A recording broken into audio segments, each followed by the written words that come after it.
Thanks everyone, and welcome back to the Hyper-V Jumpstart. Again, I'm Jeff Woolsey and this is Simon Perriman. Now we're going to kind of dive in. We're going to go into the Hyper-V infrastructure. And again, just kind of a reminder of where we are throughout the day. This is section 2. I know the first section was a lot of level setting. I promise we're done with that. We're time to get into understanding the Hyper-V infrastructure, how we deal with a number of things. For example, servers and scale. How are we dealing in terms of software recommendations, environmental requirements, Active Directory, configuration, security, deployment, and planning, and enabling Hyper-V. So it's time to get started. We got a whole bunch of things. And like I mentioned earlier, we could be here the entire day, Simon, and we still won't even scratch the surface of what's new in Hyper-V. So let's get going. So when it comes to server and scale, I previously mentioned that we've delivered and have been running some of the largest internet properties in the world off Hyper-V. So we've been running, for example, Microsoft.com. We've been running technet.microsoft.com. We've been running some of the largest infrastructures out there with Server 2008 and 2008 R2 Hyper-V. Those have been traditional scale-out environments. However, now what we wanted to do was we really wanted to move to scale-up environments as well. So for example, one of the things that we did was, in preparation for the development of Server 2012, we actually spent a good year of planning. And we literally went to customers all over the world. Small, medium businesses, large enterprises, financials, governments, militaries, you name it, all shapes and sizes. And one of the things you told us was quite simply, look folks, we want to be able to virtualize everything. Okay, no ifs, ands, or buts. We really want to be able to virtualize everything. And so when it comes to the hardware itself, let's talk about some of the hardware we need to do to make virtualization work. Okay, very simply, number one, it's got to be an x64. Folks, at 32-bit, that was fantastic in the 90s and in the early aughts. It's a 64-bit world, and Hyper-V is 64-bit. Obviously, multi-socket, multi-core. The more cores you give us, the more logical processors you give us, the larger VMs we can create, et cetera, et cetera, et cetera. In the industry, the most popular server has always been really the 2-socket server. Certainly 4 and higher Hyper-V will take full advantage of, but 2 sockets with many cores and symmetric multi-threading, Hyper-V will take full advantage of. When it comes to virtualization, let's talk about what's required in terms of the actual hardware to make virtualization and what Hyper-V's requirements are. First of all, we need hardware-assisted virtualization. Now, the good news is this is actually technology that's been around since 2005, late 2004. It was in even the Pentium 4s. It was called VT. Intel calls it Intel VT, Intel Virtualization Technology. AMD has it. It's called AMD-V. And basically, this is hardware-assisted virtualization. This is some work that we did with the chip vendors to make sure that they provided the proper instructions that we needed to fully virtualize the x86 platform. Prior to that, there was some heavy lifting that had to be done in software. By moving that into the processor allowed us to shunt a lot of that work there and get improved performance. In addition, we also require hardware-enabled data execution prevention. This is, again, a core requirement. On AMD, it's called NX, or the no execute bit. On Intel, it's called XD, or execute disable. But basically, this is a security capability. This is a core security feature that we've taken advantage of for many, many releases in Windows, and we continue to take advantage of that in Server 2012. In fact, we absolutely require it.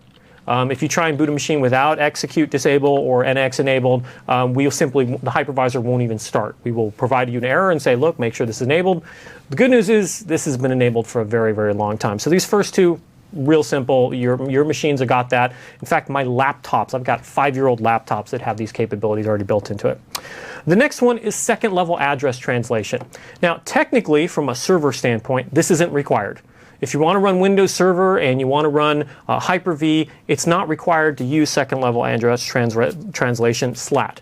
However, I'm going to tell you right now, it's highly, highly recommended. And quite honestly, I wouldn't even bother deploying on a system that doesn't have second-level address translation.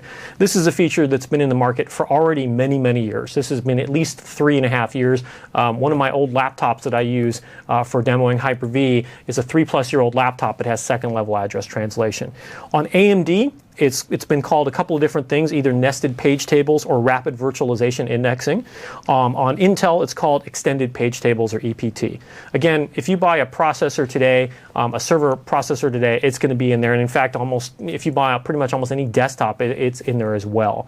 On Intel side, it became available in the Core I processor, so i3, i5, i7, and so they're on their multiple generations of those in extended page tables. So second level address translation in there. The reason why we highly recommend it is performance optimizations. So we initially did some work with the processor vendors to make hardware-assisted virtualization, to take advantage of data execution prevention, to make sure we're having the processor and the actual processor providing us a good environment, so we didn't have to do a bunch of software assists to make virtualization work. We then went back to and said, look, we've made it work. Now let's make it really, really fast. And there's a bunch of things that we would have to do in software, such as mapping and managing all of the different address spaces between the different virtual machines running in a virtualized world. Well, second level address translation, we're able to shunt a bunch of that work down to the hardware, and it manages as we map and unmap memory between different virtual machines. So highly, highly recommended. I do want to point out, if you're running Hyper-V on client, SLAT is actually a requirement. In that case, it's not a recommendation, it's actually a requirement. So if you're running Windows 8, you're running Pro or Enterprise, and you want to take advantage of Hyper-V, Hyper-V is built into Windows 8. In fact, it is Hyper-V. It's really, really awesome. So for our developers and IT pros out here that want to develop virtual machines, develop PowerShell automation, do some really advanced capabilities, here's the thing you need to understand. Anything you create on client is fully compatible with server. So we've made it really easy for our developers and IT pros to develop virtualization solutions on their laptops or tablets, Surface Pro, anyone, and deploy it on their server. But I do want to point out that SLAT is required on client. That's a whole other topic, but it's real simple. There's some interaction between high-speed video cards and drivers, and we need SLAT to help us out with that. Local storage. So when it comes to storage, I'm going to go very much into storage later, but when it comes to the local storage, we're actually running the boot OS, the server OS. Certainly, if this is a production environment, you're obviously going to want redundancy. Okay, whether it's RAID 1 or RAID 10, but you're going to want some redundancy in case there's some sort of disk outage on the local machine. 40 gigs minimum, and we are very conservative. We could actually be lower, but we're actually very conservative. We want to think about patching and futures and things like that. So we keep a fairly healthy minimum there. The good news is storage is incredibly cheap. Even SSDs now, we're talking high-speed SSDs now for sub $100 now. When it comes to memory, it's really what is your requirement? Is this going to be a server that runs a couple VMs? Is this going to run a couple dozen VMs? This is going to run a couple hundred VMs. From a minimum standpoint, we got to have 2 gigabytes of memory for Hyper-V, but really then it really is how many VMs you want to run. Are you going to be running 4 1 gigabyte VMs? Are you going to be running 16 4 gigabyte VMs? Okay, so really you have to figure out what your requirements are and what is really the goals that you're going after. So really that's the minimum, but the more memory, the more VMs. Now, how many VMs can you run on a single host in Windows Server 2012? We actually support up to 1,024 virtual machines per server. That's pretty impressive. So and if this is a fully tested, fully qualified, fully validated solution. So you're saying with 1 gigabyte virtual machines, we can run a terabyte of virtual machines on a single host, essentially. Over a terabyte. Over a terabyte. Pretty impressive. And we actually support up to 4 terabytes of physical memory per server. So you could run 1,004 gigabyte VMs. You could really go to town. Now, would I recommend that? Probably not. I really want to understand what your fault domain is, what is this environment, but certainly we have to do absolute boundary testing. We have to run things, we have to run servers as hard as we can, and we absolutely support it all the way up there. So finally, another thing to remember is definitely look for the Windows Server logo. Certified, we have online the Windows Server catalog. On the Windows Server catalog, you'll see hardware, you'll see supported hardware, certified hardware for Windows Server 2012. And you'll see a bunch of folks are constantly updating that. You'll see both hardware as well as software solutions. So for example, if you're looking for a specific server configuration and you want to make sure that you've got drivers, for example, to take advantage of our new virtual fiber channel capabilities, our new SRAOV capabilities, you're going to want to make sure that you see the Server 2012 logo, because if you think you're just going to take something that had Server 2008 drivers and drop it in and expect those to work with 2012 and light up a whole bunch of functionality, that's not going to happen. It needs to have the appropriate driver support there as well. So from a hardware standpoint, actually, it's pretty straightforward. I get a lot of people that wonder, is there anything special I need? Is there any special hardware? It really is very straightforward. If you buy a server today, even an entry-level 2-socket server, you're going to find it's got these things. Okay, and again, from a storage and memory standpoint, it's really more about what is it you're trying to achieve? What is your goal? Is this look, I'm going to set some machines up in a test lab? Or is this really, hey, this is my production private cloud and I need to be thinking long term. I want to make sure I provide some headroom for additional growth. But just to give you an idea, in my office, I got a bunch of machines running with 8 gigs of memory. Okay, very paltry systems, and they're not servers, they're desktop machines. They're literally desktop machines with a little bit of extra storage in them and literally 8 gigs of memory. So we can run Hyper-V on very lowly hardware and be very successful, and I'll show you some of that coming up. Now, many of you may have this type of hardware in your environments today and just want to try Hyper-V out. And of course, we have the Hyper-V server, so it's a free download. You probably already have the hardware. You get the free download of Microsoft Hyper-V server. You guys can get up and running today with no additional costs. Absolutely. So as I mentioned earlier, we've been delivering scale out for a long time, but customers, you very clearly told us you want to run scale up. So let's talk about what that means. We talked to you, and there's a couple of things I want to point out. Number one, scale isn't just more virtual processors. I get this all the time. In Server 2008 and 2008 R2, we had virtual machines that supported up to 4 virtual processors. And people would tell me, well, Jeff, I need 8 or I need 16 or I need more because I need to run this big workload. But honestly, that's not the answer. Okay? The key to scale isn't more virtual processors. Let me give you a really succinct example. I can give you a physical machine with 1,000 cores in it, but if it only has 1 gigabyte of memory, who cares? You're never going to keep those cores busy. If we then drop in a terabyte of memory, but there's still only 1 network adapter or 1 disk in the machine, again, it's completely irrelevant. The key to scale is balance. It's about making sure you've got the appropriate amount of resources across the entire system so that you can scale appropriately. In addition, one thing you told us very clearly is live migration should just work. This is something we heard time and time again. I would talk with customers and say, look, I've got a brand new feature. Here's feature X. Okay? I'm going to give you feature X. Feature X is really super cool. But if I give you feature X, this VM is hardwired to this machine. I can't live migrate it. I can't fail it over. I can't storage migrate it. I can't cluster it. It is literally locked to this piece of hardware. How do you feel about feature X? And the answer was always the same. We want you to shoot feature X and we want you to bury out back and we never want to talk about it again. Okay? Because live migration is critical. We want it for planned downtime. We want it for unplanned downtime. No trade-offs. Now, real quick, Jeff, what is live migration? Live migration gives us the ability to live migrate virtual machines from one server to another without any downtime. I can have a client attached to a server. I can be doing file server. I can be remoting into it. I can be pinging it. And I can live migrate it from one server to another without any sort of downtime. And this is a key capability simply built into Hyper-V and has been for a couple releases now. So this would be equivalent to a VMware vMotion or ZenMotion. And then some. And we'll talk about that. And we'll talk about that shortly. Another thing is performance must increase with cores. So this sounds almost silly that you read this. I mean, if I've got, for example, 2 cores and I give it a workload 4 cores and 8 cores, you expect it's just going to scale and it's going to scale well. But just by providing a virtual machine more virtual processors doesn't guarantee that will happen. There's actually a bunch of hard engineering challenges you need to solve within the virtual machine. I'm about to get to that. Finally, we want to virtualize those workloads considered non-virtualizable. Very often you told us, look, I've done my file, I've done my print, I've done my web servers, but I've got this big mission-critical SQL server over here in the corner. I want to be able to virtualize this thing. This requires dozens of cores, hundreds of gigabytes of memory. It's attached to my SAN through Fiber Channel. I'm using multiple 10 gig NICs for LBFO, and I need to make sure that if I'm going to virtualize that, I need to be able to meet all of those requirements. So those are the workloads we went after in Server 2012. So let's talk about the work that we did to enable these scale-up workloads. Number one, let's talk about NUMA real quickly.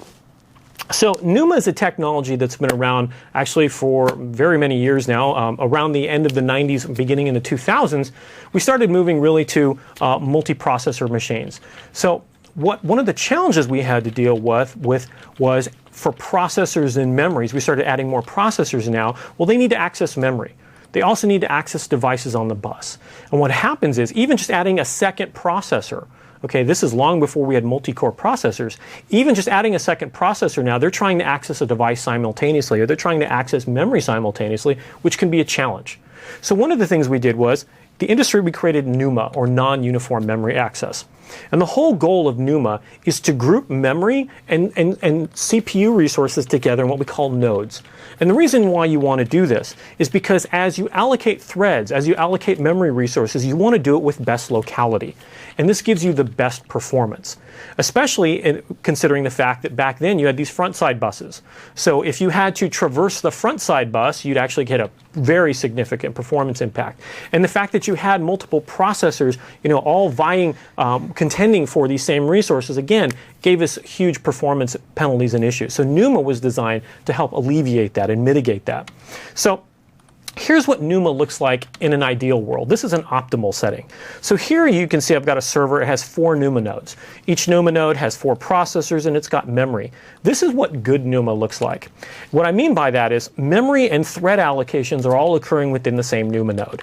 You can see NUMA node 1, its processors and memory all exist in the same NUMA node. Same is true for 2, 3, and 4. In addition, you can see that memory is populated in each node. Well, let me show you what bad NUMA looks like. And unfortunately, I've seen this a couple of times over the years. So this is a non-optimal configuration. Usually I see this when basically someone decided to buy a big scale-up server and decided to not fully populate it or kind of try to reduce their costs, and they bought the very minimal amount of memory and said, over time we'll add more memory to it, but they don't understand how to do it, or they do it in the wrong way. So in this case, you can see the system is imbalanced. What we have here is we have memory and allocation and thread allocations are happening across different NUMA nodes. In fact, we're seeing multiple node hops. You can see here that node 2 has an odd number of DIMMs. So if you're using and trying to take advantage of any sort of hardware interleaving, probably not getting that. NUMA node 3 doesn't have enough memory, so it has to leave its node to access additional memory. And NUMA node 4 is the absolute worst case. It has no local memory. So in this case, all memory access is required to leave the NUMA node and are taking a NUMA node boundary hop. This is the absolute worst case that you don't want to do this. So this is how NUMA works on physical. So the reason why I'm telling you this is because this is really important as we move to Server 2012 to provide these massive scale-up virtual machines. For us to give you virtual machines that support 4, 8, 12, 16, 32, up to 64 virtual processors, we need to make sure that we take the NUMA capabilities and actually provide that within the virtual machine. So Server 2012 introduces Guest NUMA. And what we're doing is we're presenting a NUMA topology within the virtual machine itself. And the reason why we do this is so that the guest operating systems, so when you install an operating system, modern OS will look at the hardware and understand what the NUMA topology looks like. It knows, oh, this processor has these banks of memory and this is how much is in it. This processor has this amount of memory and this has this is which banks are assigned to it. And it knows where memory is and understands that locality. The operating system does it, and then applications are notified so that they can make intelligent NUMA decisions about thread and memory allocation. So we now provide this in the virtual machine itself. So when you install, for example, SQL Server 2012 into Hyper-V on 2012, it knows completely what the topology of the virtual NUMA topology looks like. So what does that NUMA topology look like? Well, what we do is we make sure that the guest NUMA nodes are aligned with the host resources. So the important thing to understand is we've done all the hard work for you. In fact, we want to make sure that you understand guest NUMA is there. All you need to do is assign virtual processors, and we'll take care of the rest for you. And that the guest NUMA nodes are aligned with host resources. This is also policy driven per host, and you can also force the alignment. So what do I mean by forcing the alignment? Well, let me switch on over here to show you really quickly. So I'm going to show you, and I've got a very simple machine set up here.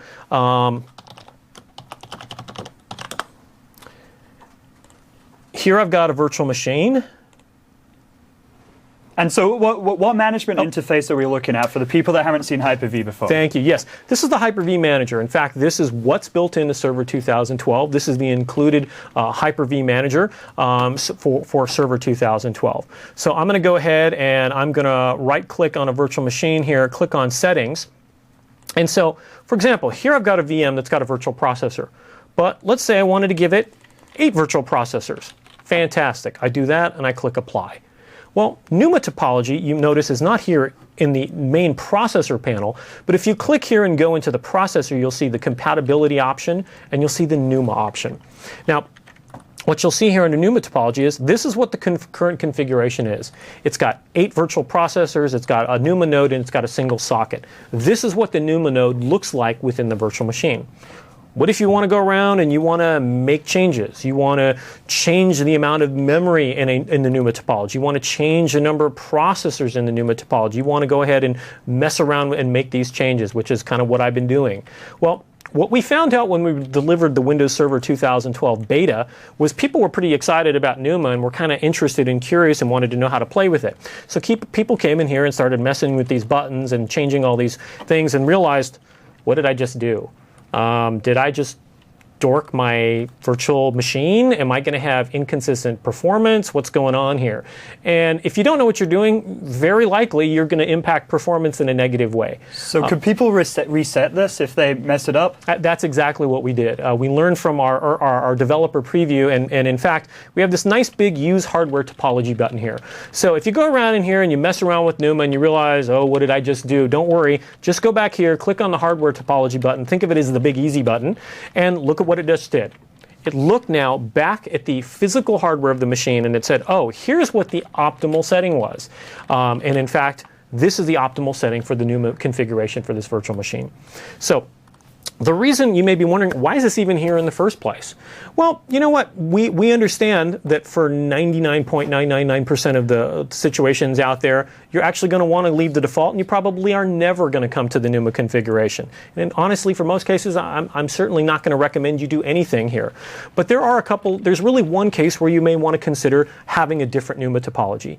If, for example, you need to live migrate virtual machines between hosts that have vastly different NUMA topologies. So for example, you had a virtual machine running on a server that had 1 socket with 8 cores, and you were moving it to a server that had 8 sockets with 1 core, or 4 sockets with 2 cores. Those are vastly different NUMA topologies, and maybe you need to make that adjustment. So we have included these fine-grained, this really expert options here in NUMA, but here's what you need to understand. By default, we do the right thing. We look at the hardware, we determine what the optimal configuration is, and we set it. And even if you go in here and you decide to make those changes, click on Use Hardware Topology, and we'll make sure you get back to a good state. So we'll be back here in just a minute, but that's a little bit on what we're doing in terms of NUMA topology. The reason why this is important, again, is as you deploy those large scale-up applications. And let me be very clear, scale-up applications are everywhere. Give you a great example. Server 2012 IIS. If you're deploying a large scale-up web server, IIS for the first time is NUMA aware. So what this means is IIS rate 8 running on Server 2012 scales just unbelievably when it comes to performance. We rock performance when it's running on Hyper-V, and it's a great situation. So what does this mean in terms of overall scale for both the platform as well as in the virtual machine? Well, from a hardware standpoint, you can see Server 2012, honestly, we're redefining performance at scale throughout the industry. We now support up to 320 logical processors per server. So to put that in perspective, that's a 16-socket server. Each socket has 10 cores, and then you enable symmetric multi-threading. That's how you get to 320 logical processors. We also support up to 4 terabytes of memory per physical server. So if you happen to have one of these beasties out there, guess what? We have got the perfect workload for you. It's Server 2012 Hyper-V. In terms of cluster scale, I'm kind of giving you a peek at the future of what you'll hear later in the Jumpstart, but we now support the largest scale clusters in the industry, up to 64 nodes and 8,000 virtual machines in a cluster. And one question I do get asked all the time is, Jeff, do I have to have 64 nodes to go 8,000 VMs? Actually, you don't. If you really wanted to, we support up to 1,024 VMs per server. So if you wanted to run a 8-node cluster and 8,000 VMs, we'd support that as well. Would I recommend that? No, because you've created a very big fault domain. In fact, the reason why we scale out to 64 nodes is to actually better disperse the load across the cluster. So the important thing to understand is we can give you whatever you're looking for, and we've got the biggest, baddest clusters in the industry. When it comes to virtual processors, we support up to 64 virtual processors per VM. And I want to be very clear about something here. That's in the client. So if you're running Windows 8 and client Hyper-V, you can get 64 virtual processors if you happen to have a machine with 64 virtual processors on your desktop. And also, this is in Windows Server 2012 Standard as well as Data Center Edition. So you don't need to have just the Data Center Edition to get 64 virtual processors.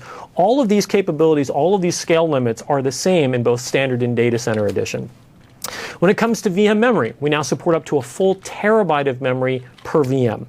When it comes to live migration, we made some huge advancements in terms of live migration. In the past, with Server 2008 R2, it was one live migration at a time. With Server 2012, there is no limit. The only limit is how much hardware resources do you want to throw at it. For example, if I'm live migrating between two servers that have a single gigabit NIC, okay, maybe I can do 2, maybe I can do 4 at a time. If I've got teamed gigabit, maybe I can do 8, maybe I can do a little bit more. If I've got 10 gigabit, maybe I can do 10, 15 at a time. If I've got dual teamed 10 gigabit, maybe I could do 40 at a time. If I've got quad teamed, I can do even more. And I'm talking hundreds of live migrations simultaneously.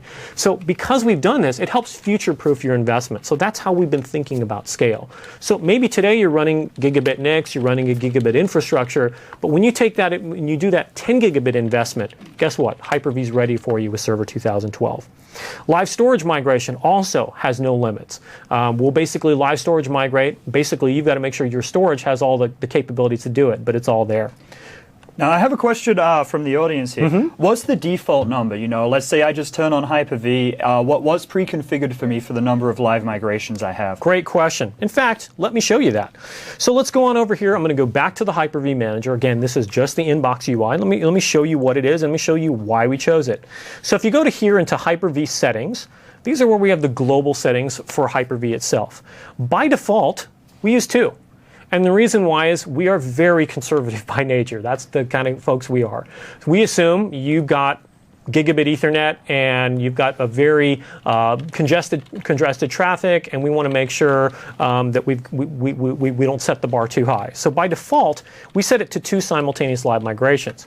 What's nice is in Server 2012, we also do queued live migrations. So if you decide you actually want to kick off 8 live migrations, it'll do 2 at a time. If I decide to change this value and say, you know what, I don't want to do 2 simultaneous live migrations, I want to do 4 simultaneous live migrations, then it'll kick off 4 at a time and it'll queue any other live migrations behind it. If you got 10 gigabit, and if you've got Team 10 gigabit, I've demoed dual 10 gigabit live migrations. I've done 60, I've done 80. In fact, I've done over 100 live migrations simultaneously. And so in that case, we just add that number. We just make that number much higher. And really what you should think about is this is the number live migrations that can happen simultaneously. And if you choose to live migrate more than this number is, we'll just queue them up. So that's what's there. And like I said, by default, it's 2. Now, I know we're going to spend a lot more time on live migration later, but just another good question that I saw here. Can we live migrate between an older version to Windows Server 2012? Meaning, can we essentially run an upgrade of our old virtual machines, move them to our newest platform? Great question. No, today, if you're doing live migration, it's going to be between like versions of Hyper-V. It's going to be between Server 2012 and Server 2012, Server 2008 R2 and Server 2008 R2. All right, let me go back on over here. So, talked a little bit about the importance of NUMA. I've talked about these new massive scale scenarios, both in terms of the hardware as well as in terms of the virtual machine, and I kind of explained the work that we've had to do in terms of NUMA to make it happen. Well, to show you the results of these efforts, for example, here's Windows Server 2008 R2. This is 32 virtual procs. In fact, the reason I chose this is to show you that this doesn't require Server 2012 as the guest. This works on down-level operating systems as well. In fact, it works on, say, CentOS or Red Hat Linux, which is what you see here. There's 32 virtual processors in Red Hat Linux. So, we're providing you great support. It's interoperable. There it is. Finally, here's a virtual machine. This is Server 2008 R2 again, with 64 virtual processors with a terabyte of memory running a massive scale-up SQL Server database. As you can see here, we are pushing this to the very edges, and guess what? It runs like a champ. So this goes back to the work that we've done together, and I'd like to give a huge shout out and thank you to the SQL team. They've been a fantastic partner to work with to make sure that we can deliver them the absolute best performance and scale that they're looking for. And so you'll find that the SQL team will definitely recommend Hyper-V as the virtualization platform of choice. Well, what about third parties? So what about making sure that we've tested and invalidated this outside of Microsoft? In fact, you'll see that ESG Labs just has performed and validated a whole bunch of tests. They actually did a whole bunch of CPU scalability with OLTP workloads, industry standard workloads, and they published this report that you can download. It's Windows Server 2012 with SQL Server 2012. But this goes and shows us exactly what we were shooting for. Because like I mentioned earlier, we want to make sure that as you add more memory, add more CPUs, you want that CPU load, you want that performance to scale linearly as you add. And again, just adding more processors, virtual processors, wouldn't do it. It was making sure that we looked at the entire system in its totality, and again, NUMA was a big part of that. And you can see here that as the OLTP workload and concurrent user accounts remain constant, the number of brokerage transactions per second scaled linearly up to 64 virtual procs. This is what an ideal linear scalability looks like. So we're very proud of this, and I urge you to take a look at this from ESG Labs. Another question I get asked about is when it comes to virtual procs, what if I don't happen to have the same exact servers? Now, generally, in most cases, when people deploy a private cloud, they tend to buy them and buy identical configurations. So if you're going to buy a production workload, generally we see people will say, I'm going to set up by 8 racks, the same exact server, same amount of memory, same exact storage controller, et cetera, et cetera, et cetera, attached to my shared storage. But every so often, someone will say, I'm in a test dev environment, or I'm in a small, medium branch office environment, and I cannot necessarily guarantee that the hardware is going to be the same. Or one case that we see is people will set up a cluster in a production environment. Maybe it's an 8-node cluster, and guess what? Now I've had it running for 2 or 3 years, and now I'm going to set up a brand new cluster, and I want to be able to live migrate into that new cluster, but the hardware has changed. Now I have brand new processors, and I need to be able to make sure that I can live migrate and not have any mobility restrictions. So one of the enhancements we have in in Hyper-V is what we call processor compatibility mode. And honestly, it's just a checkbox. But what's great about this is it's a simple way to allow you to live migrate virtual machines across different CPU versions. Now let me be very clear. It's Intel to Intel, it's AMD to AMD. It's not cross-vendor. In fact, you'll never see that. It's not going to happen. I promise you. That's just not going to happen. It's going to be Intel to Intel and AMD to AMD because there are challenges enough making sure that this works in a flexible and across a broad range of server platforms. But with this, it allows us to move virtual machines across different generations of servers.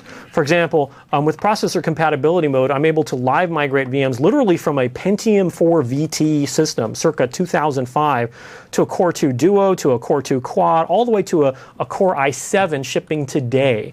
And I can do all of this just by enabling a checkbox. So it gives you great flexibility, and what's nice about this is there are no hardware requirements.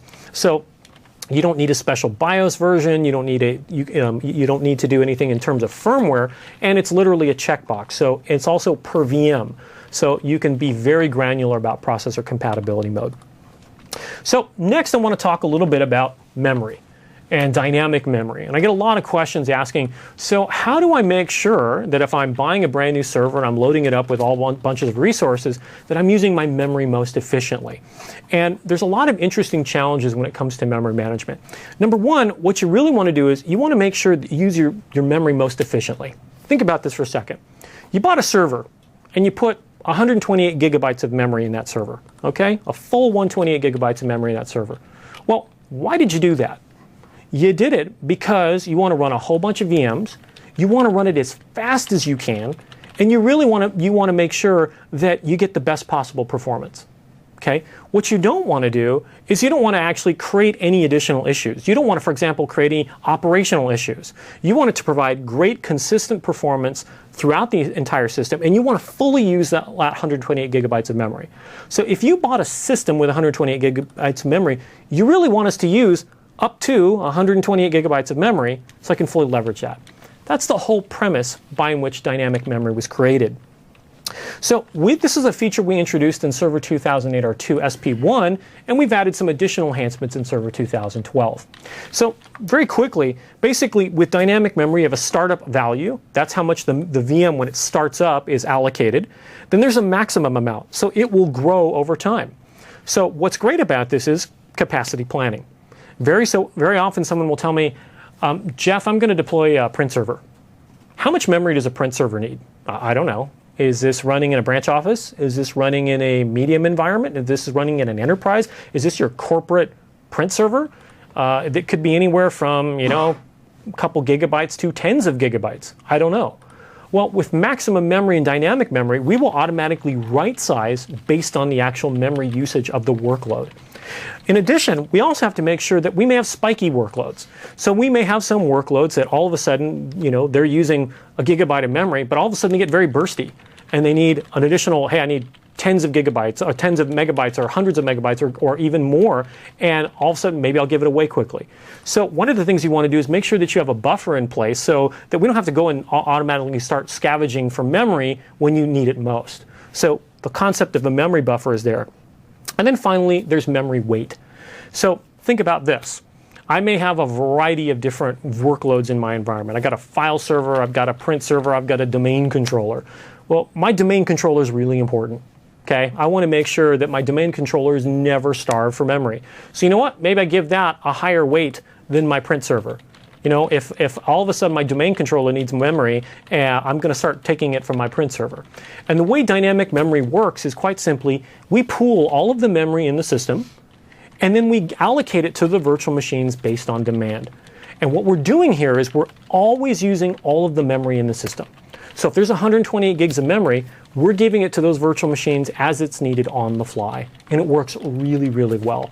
Because of that, we've been able to dramatically improve density without creating any performance cliffs, without creating any operational issues. If we give you a feature and say, yeah, this may give you some additional density, oh, but by the way, if you happen to use and go over this cliff, all of a sudden your performance is going to start falling over. That's going to generate support tickets and create operational headache. So dynamic memory is all about using your resources most efficiently. Well, while we're on the question of resources, I have a question coming in here. What is the overhead of running just Hyper-V on a server? Great question. I hear that question asked quite a bit, and the thing you have to understand is you have to look at each resource. When it comes to CPU is pretty much free at this point.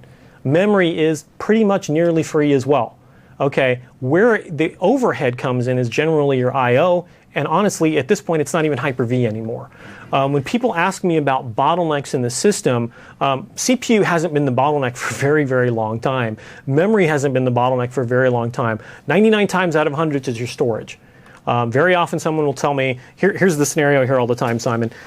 Hey, Jeff, I was running this great, awesome SQL server on a physical machine and performance was great. I then virtualized it. Now performance is awful. When are you going to fix this in Hyper-V? Okay, or insert virtualization product here.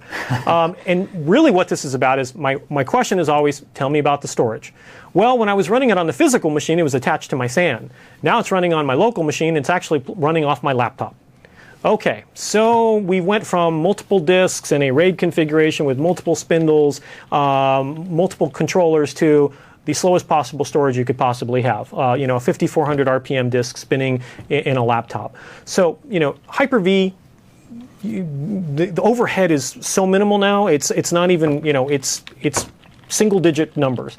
And in fact, we're going to get into I/O and storage performance in just a second, so I can dive into that a little bit further. Let me get back to dynamic memory here really quickly, so I kind of explain how it works over time. So in this example on the left-hand side, and I kept the numbers really simple, you can see I've got a couple virtual machines here. I've got a finance VM, a sales VM, and an engineering VM, and a service VM. And so what's happening is I'm gonna start them up. So the time is 0. At this point, they're all using a gigabyte of memory because they started.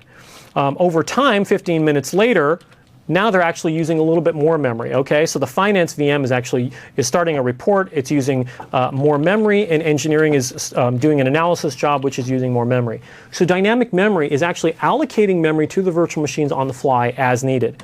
Finally, we're going to start up a fourth VM, the service VM, and now we realize, hey, we need memory for this VM. So dynamic memory looks at available memory in the system, and if there isn't any available, it will start requesting pages back from virtual machines. And what it's doing is it's allocating and reallocating memory to the virtual machines on the fly.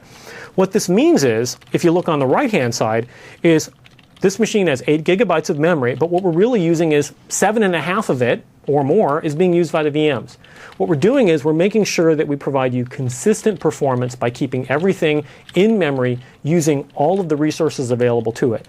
We're not introducing any additional levels of paging, because what happens is when you do that, your performance falls off a cliff. And now you've got operational issues you have to deal with. You've got trouble tickets because people are going, well, hold on here, what's happening? Why is my performance becoming inconsistent? And that's what can happen if you introduce another level of paging.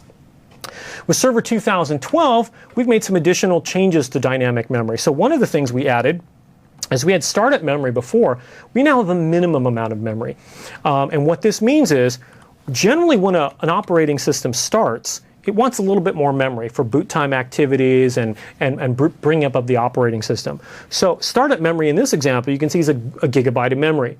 But what will happen is over time, as the operating system boots up and everything is running and the system goes idle, there's actually a potential that it could actually fall below the startup amount of memory.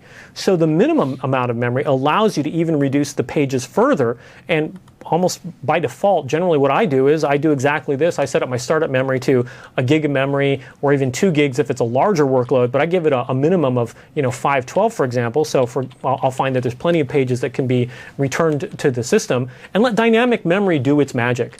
Let dynamic memory rebalance and resize and right-size your workloads based on the demands of the infrastructure. I should also point out that dynamic memory is hot.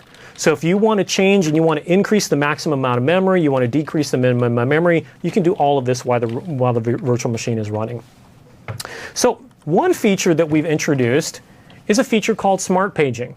In fact, you heard me probably just 60 seconds ago say we don't want to introduce second level paging. So what is smart paging? Well, smart paging is really about making sure that there was a corner case out there that we really wanted to make sure we addressed.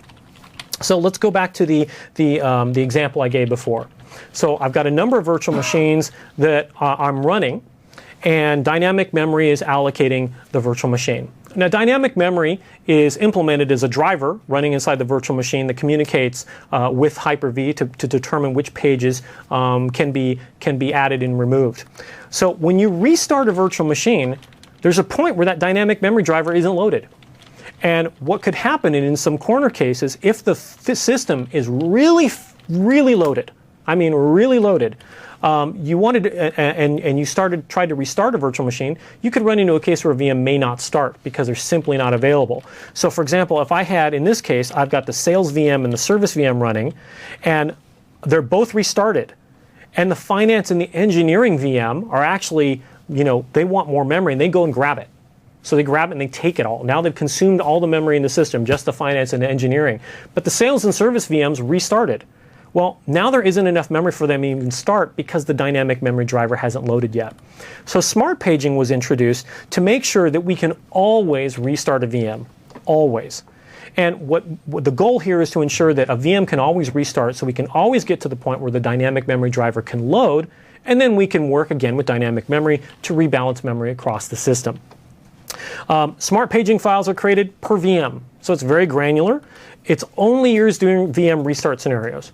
So it is not general second level paging. In fact, we very much consistently are going to stay away from that because the performance problems it causes, the operational problems it causes, and it adds additional complexity to our IT pros out there.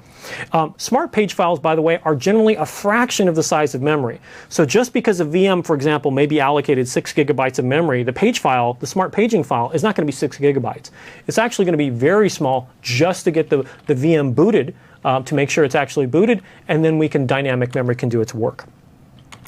So one thing I also want to point out, a question that I've gotten over since we've introduced smart paging is this one. So if I'm using smart paging, are there any recommendations? Do I need SATA? Do I need SAS? Do I need special SSD for Hyper-V smart paging? Are there any special considerations I need to think about from a storage perspective? Actually, no. Dynamic memory has been architected, so in the vast majority of cases, smart paging actually never kicks in. You will almost never see it. We've actually have to run very specific tests to even exercise this because dynamic memory is very intelligent about how it works, and it almost never even needs to kick in. So it's rarely used, and it's only on a temporary basis. So you don't need any special high-end storage. You don't need to do anything special. We'll take advantage of whatever storage is needed. So that's the key for smart paging. So I got a question here, and we covered this, but I really want to emphasize the point because it's important. So with dynamic memory, does this mean that we can essentially overcommit memory, meaning we can put more VMs with more memory resources than the physical server has memory to allocate? So let me be very clear about the question. So you've got a machine that has 16 gigabytes of memory. Can I create a VM that has 32 gigabytes of memory? No. Because if you do that, what we'll do is we'll give it the full 16 gigabytes of memory in the system. We're not going to give it more than that. Here's why. The moment you allocate more memory than is physically in the machine, you are now paging. You are now paging to disk. More importantly, you've actually created a second level of paging. There's paging that's going on within the virtual machine, and there's paging that's going on the hypervisor. These two have no knowledge of each other.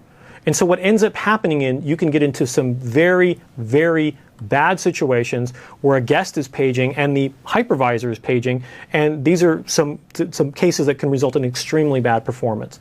Your performance gets inconsistent, and it's really, really difficult to try and debug, creating operational challenges. So the way we do it is we'll use all of that memory. If the virtual machine needs more memory, if you give it 16 and it still needs, we'll let the guest page. That's the way you want to do it, because the workload inside the virtual machine knows best what it should and shouldn't be paging. It knows what structures are pageable, as opposed to a hypervisor that is literally blindly paging and unpaging structures that it thinks are safe, but cannot guarantee. So that's how dynamic memory works. So I want to be cognizant of time here. When it comes to software infrastructure, so certainly, as I mentioned before, Hyper-V exists as in Server 2012, as well as in our free hypervisor product, Microsoft Hyper-V Server 2012. Other things you need to understand, though, in the environment is Active Directory. If you're using failover clustering, if you're using it in a production environment, you're going to want Active Directory because you need it for authorization, you need it for delegation, you need it for authentication. You need it to ensure you have a secure system end-to-end. And Active Directory is the way we do that for identity. DHCP, if you want to use dynamic provisioning, you want to be able to deploy virtual machines and make sure they've got DHCP IP addresses. Obviously, DHCP is something you're going to want to consider. File server. You're going to need a file server for the VMM library server. Certainly can be on block storage as well, but a file server is an easy way to do it as well. Windows Server Update Services, to make sure that you've got an automated way to patch your infrastructure. Server Update Services is there, and as well, Symon will also talk about Configuration Manager and other ways to patch as well with System Center. Choosing a host SKU.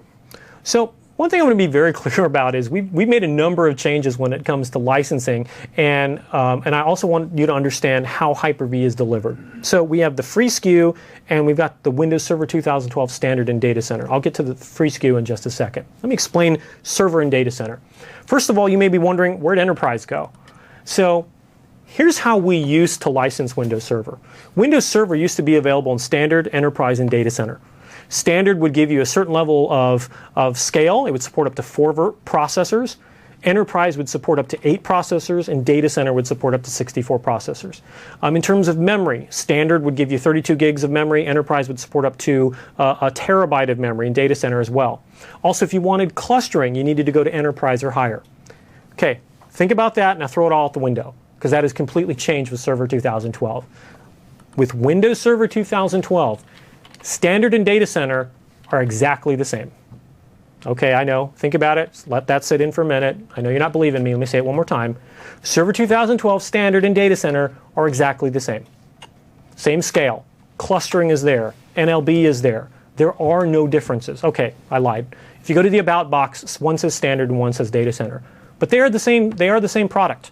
Hyper-V is there in the same. All of the scale things that I've talked about, live migration, clustering, it's all there in both.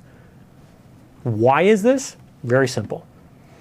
It's all about licensing now to make it really easy. One of the things you told us was, Jeff, if I want to be able to license a server, how do I know which version of Windows Server? Should I do Standard? Should I do Enterprise? Do I want clustering? There was a lot of considerations about it. Now we've made it really simple. Here's the one question you ask yourself. Is this server for virtualization? If this server is for virtualization, you buy Data Center. Data Center gives you unlimited copies of Windows Server. Unlimited copies of Windows Server instances. If this is for a physical workload, so I'm going to run SQL on the physical iron, okay? All right, use Server 2012 Standard. That's it. That's the only question you ask yourself. So there's the big difference. Now, let's get to the Hyper-V server. What is Hyper-V server? Is this some limited, dumbed-down version of Hyper-V? Actually, no. It's the full hypervisor. It's feature-rich. It's got clustering. It's got live migration. It's got software-defined networking. It's got the extensible switch. It's all in there. But it's just the hypervisor. It is completely free. It is 100% free. It is a downloadable product. It does not include any guests. Okay, so if you want to run Windows Server on it, well, you're going to still need to license the virtual machines on there. If you want to run Linux, guess what? Linux runs like a champ on this. You want to run Red Hat, you want to run CentOS, it's there. So I'll talk more about Hyper-V Server later, but at a very high level, those are some of the differences between the three. When it comes to configuration, obviously, group policy, key consideration for centrally managing your policy, for making sure that you define your local admin, your group control, your Windows update, your security settings, a huge one. Configuring firewall rules. It's automatically configured when you enable Hyper-V. We automatically configure the firewall rule. It's also automatically configured when you're adding a host via Virtual Machine Manager. You can also see down here in the gray box in the purple lettering, there's the PowerShell. The PowerShell commands for configuring firewall. And super important to Server 2012 is automation and configuration through PowerShell. We'll talk to that a little bit later. Now I'm going to spend just a minute covering some of the deployment and planning tools we have. First thing we want to mention is the Microsoft Assessment and Planning Toolkit. And this is a free download. It's known as the Solution Accelerator, which is essentially products that Microsoft builds and releases out of bands, free downloads. And with the map tool, you can actually scan your entire physical environment, get a detailed report as far as what are all the servers and what are the best practices for optimizing them for virtualization. So it looks at the different types of server roles you have and makes recommendations for co-location of specific roles on servers and which of these servers are optimal for virtualization. But of course, it's going to tell us everything could be virtualized, right? But it's a great planning tool and again, a free download that we have. Now, Windows Deployment Services, or WDS, is one of the Windows Server roles. And this is really designed with Hyper-V in mind as we start to think about all of these Hyper-V deployments. So using WDS, you can now easily go and remotely install your operating system, other roles, other properties such as joining domains, adding and removing features and programs in a fully automated fashion. But we can actually take WDS a step further using another solution accelerator called Windows Deployment Toolkit. And Windows Deployment Toolkit essentially gives you a much broader suite of different tools and utilities for deploying inside your virtualized environment, including things such as installing integration components, different types of OS and distributions, your drivers, and a whole variety of other different components. Next solution accelerator that we want to mention is the Virtual Machine Converter, or MVMC. Once again, a free download, and this allows you to move your VMware virtual machines over to Hyper-V. What it will do is it will essentially scan the VMware virtual machine that's stored offline in a library, understand the different configuration settings such as memory, network, these different components, and then remap them to the Hyper-V version of that type of storage or that type of network. After this, we'll then go and do a copy and essentially move the .vmdk file to a VHD file, and you're essentially bringing this VMware virtual machine over to Hyper-V and then adding it to either your virtual machine manager library or to the Hyper-V manager so that you can then start using it as a Windows Server Hyper-V virtual machine. One thing to note about the virtual machine converters actually can be done online or offline. So the VM can be running. You don't have to take it offline. That's a choice you make when you're using the conversion. The other thing to note about the VM converter is it's very small. It's only a couple megabytes. So it's a very small download. It does its work very quickly and very easily. And of course, it's free. And it's free. Now, one question that we get asked a lot is about servicing our virtual machines. Now, you probably have lots of virtual machines, but the images are stored in a library somewhere. Maybe it's a file share, maybe a virtual machine manager library. And one challenge we had is keeping those virtual machines up to date with security and compliance, specifically making sure they always have the latest and greatest patches. Because let's say you have your virtual machine offline for a month. You then go and deploy a new instance of this service. Well, that may not be secure. So what we need to do, bring it online, we want to patch it, and then we can put it back offline in the library. So the next time you deploy it, we can ensure that it's secured. Now, final one that we're going to mention here is the Security and Compliance Manager.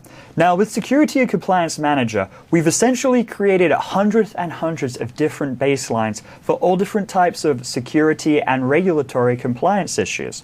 So, for example, if you're in the credit card industry and you're collecting billing information, you need to follow PCI compliance. Well, what this Solution Accelerator can do is it will go and scan your virtual machines, your physical hosts, looking at all the various registry keys to ensure that you are fully compliant with all of these different guidelines. You essentially say, this is my server on my virtual machine. It needs to follow this, and this compliance regulation, test it, and tell me what I need to do to go ahead and make these changes so I can ensure that my physical or my virtual servers are fully compliant in my operating system. Awesome. Thanks, Simon. So, enabling Hyper-V. So like I mentioned earlier, one of the things, in fact, I'm going to switch back on over to the demo system. One of the things I mentioned earlier was the fact that, when you deploy Windows Server, the thing you need to understand and think about is it's a blank slate. It doesn't have any roles enabled. It has doesn't have any features enabled. And so what you really need to do is you need to determine what's the role of the server. Is this a domain controller? Is this a file server? Is it a print server? Well, here I am running Windows Server 2012. And if I want to do that, first of all, I'm going to go in here into Add Roles and Features using the brand new, very easy to use Server Manager. And you'll see it's going to say, let's go deploy a role. Click on Next. What's nice about the new Server Manager, it does multi-machine management. So I've got a couple of different machines here, and I could actually manage and create and install roles on a machine remotely. In this case, I'm going to do it on the local one here. And you can see here are the roles. Now, I've already installed Hyper-V, but you can see without Hyper-V being rolled, there's nothing else installed. There's no domain, there's no file, there's no print, there's no remote access, no IIS, deployment services. That's my decision. So the best practice we tell you is install Hyper-V. That's it. That's the only thing you need to install here. Click on Next, and now it's going to ask you about features. So features are things that support roles. So for example, if I wanted to use BitLocker drive encryption, or if I wanted to take advantage of things extremely important like failover clustering. So for example, I want to add failover clustering because I want to create a cluster, provide highly available virtualization. So all I do is simply walk through this wizard and click install, and it'll do all that work for me. Now I've already installed Hyper-V, so I'm not going to do that right now. We'll come back here in just a minute. But that's really all there is to enabling Hyper-V in terms of Windows Server 2012. It can also be enabled via PowerShell, and it can also be enabled via Virtual Machine Manager. So, for example, with Virtual Machine Manager in 2012 SP1, you can do all this deployment all done remotely. Finally, let's get to Microsoft Hyper-V Server. So I know we've gotten a couple questions about it, and I get this question all the time. Jeff, you mentioned this is free. I still don't understand this. I can't believe that Microsoft is giving me something free. It's not a trial version. I don't understand. So explain to me more. So Very simply, Hyper-V Server is enterprise-class Microsoft hypervisor. To be very clear, it is a local command line interface only. Okay, you're looking at the UI for Hyper-V Server. You notice there isn't anything but a command line interface. The whole goal of Hyper-V Server is to configure it, get it on the network, join a domain, and then manage it remotely. And I can manage it remotely from Windows 8 using freely available Hyper-V management tools. I can manage it from Virtual Machine Manager, but that's really the goal. You basically install it, you run it on the machine, and then you manage it remotely. It's a free ISO downloaded from Microsoft.com. It's designed for remote management, and it contains all Hyper-V features. This isn't some feature-limited version. This doesn't have some sort of memory limit or processor limit. Questions I get all the time. So why would you use Hyper-V Server? Well, number one, Linux. Okay, people will say, you know, I bought Server 2012 and I bought Data Center Edition because the reason I bought it is for the unlimited copies of Windows. So I can certainly run Linux on there. I can put Red Hat, CentOS, SUSE, OpenSUSE, put a variety of different Linux distros on Hyper-V and run it as well. But someone will tell me, but Jeff, I bought this machine with Server 2012 for the unlimited copies of Windows. So is there a way I can still run my Linux distributions on top of Hyper-V, manage it with System Center, but not use one of these licensing slots per se? Yes, use Hyper-V Server. Hyper-V Server can be managed by System Center. We actually do in-guest management of Linux distributions, and you can do all of this running from Hyper-V Server. VDI platform as well as for hosters. So there's a bunch of different reasons to use Hyper-V Server. A couple questions I get asked commonly. Is this an eval version? Is there activation? No. And no, there is no eval, there is no activation. Is this supported in production? Absolutely, since day one. We've actually released 3 different versions of Hyper-V. We had Hyper-V Server 2008, 2008 R2, and now 2012. Does Hyper-V Server have reduced limited scale? No. Is System Center required for live migration or live storage migration? Probably the most common question asked. No, you can do all of this using free management tools, using Windows 8 client, using Windows Server, but no, System Center isn't required. It's certainly recommended, especially as you grow in scale, but it's not required. In fact, you can do it all from PowerShell if you wanted. Is clustering included? Yes, for quite a while now. Does it include live migration? Yes, yes, and more yes. How about the new shared nothing live migration? The fact that I can live migrate between servers that don't have any shared storage, which we'll get to in demo a little bit later. Yes, that's included there as well. What about the new extensible switch? Come on. Yeah, that's in there as well. What about replication? What about DR? What about disaster recovery? Certainly you're not including that with the free hypervisor. Yeah, that's there as well. So I hope I've made my point. This is a feature-rich product. It's been out there for a long time. It's customer-driven. We've basically been adding more features, more scale, more availability, more mobility in every release. And I know that a bunch of you know this because we're seeing now, on average, over 15,000 downloads of Microsoft Hyper-V Server per month. It's probably the biggest secret in the industry right now. Hyper-V Server is getting lots of downloads and lots of attention throughout the world. So we're very excited about that. So we're way over time, but a couple of takeaways. I know we talked about scale, we talked about CPU, memory, storage. Virtualization hosts will have different requirements than infrastructure. We talked about some of the hardware requirements when it comes to the processors, the platforms themselves, about the requirements of memory. Consider virtualization rights because, like I said, in the case of data center, it gives you unlimited rights. And honestly, that's what we're seeing. Because we've made it so easy, people go, look, I'm just going to count the number of virtualization hosts and buy data center, and there we go. I've got unlimited copies of Windows. And then, of course, don't forget to use things like the Microsoft Assessment and Planning tool, which can look inside your infrastructure, agentless tools that can look within your infrastructure and give you a list and say, here are the workloads you can be virtualizing right now with Microsoft Private Cloud. So with that, I think we're going to sign off for now, and we'll see you in the next session. We'll see you shortly.